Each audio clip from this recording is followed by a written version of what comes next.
1909, a year when legends were born, rivalries intensified, and the stage was set for some of the most unforgettable moments in baseball history. What made 1909 such a pivotal year in America's pastime? Let's dive into the excitement, drama, and unforgettable plays that defined this incredible season. But before we get started, hit that like button, and if you love baseball, don't forget to subscribe for more.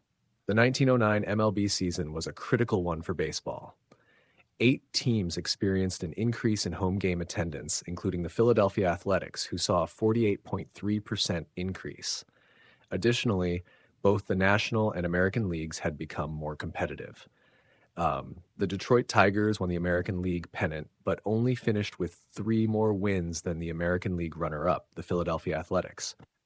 Additionally, the Pittsburgh Pirates won 110 games and the National League pennant.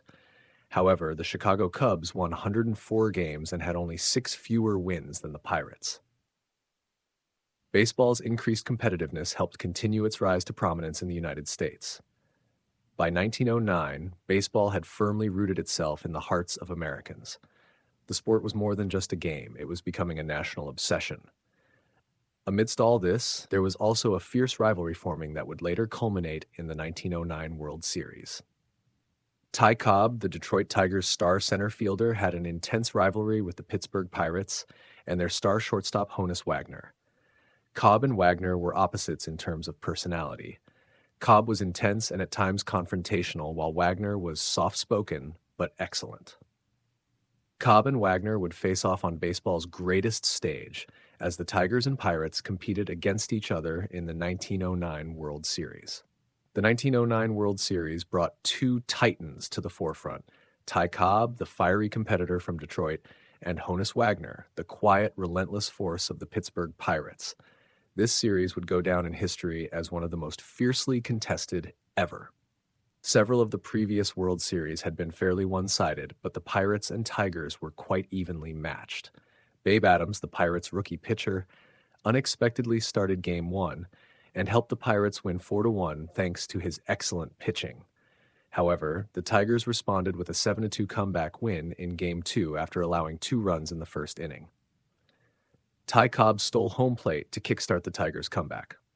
Cobb largely played poorly in the 1909 World Series, but Game 2 was his shining moment. Honus Wagner excelled in Game 3 with 3 stolen bases, 3 RBI, and 3 hits as the Pirates won 8-6. George Mullen, the Tigers' ace, shut out the Pirates in Game 4 as the Tigers won 5-0 and tied the series once again. Babe Adams stepped up for the Pirates in Game 5, only allowing 6 hits in an 8-4 Pirates win. However, George Mullen refused to let the Tigers lose Game 6 and bounced back from allowing 3 runs in the first inning to only allowing 1 more run in the entire game. The Tigers won 5-4 to force a Game 7. The 1909 World Series was the first World Series to go 7 games. In Game 7, the Pirates took a 2-0 lead in the second inning as Tigers pitcher Bill Donovan struggled mightily. The Tigers pulled Donovan in the third inning, but the damage was already done.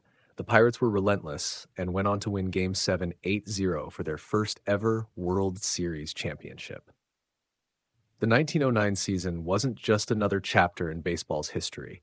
It was a defining moment that solidified the sport's place in American culture. The legends of Wagner, Cobb, and that unforgettable World Series live on, inspiring generations to come. 1909 was a significant year in baseball history as its popularity grew, its leagues became more competitive, and there was a classic World Series. It was a major step forward in baseball becoming America's pastime.